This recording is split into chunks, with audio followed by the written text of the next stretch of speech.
नमस्ते साईराम। भगवान साईको छोटो कविता प्रस्तुत गर्दछु।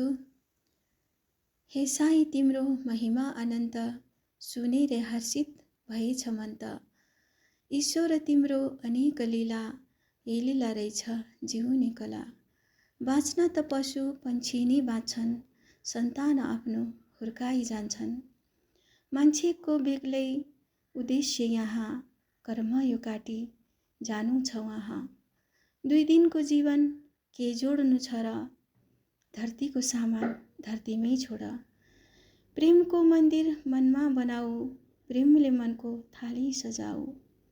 साईको सुन्दर नाम हो प्रेम, साईलाई भेट्ने माध्यम हो प्रेम।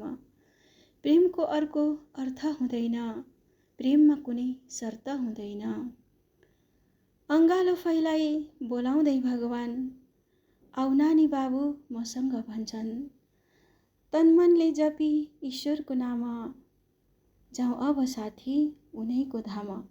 जाउँ अब साथी उनैको धाम। साईराम।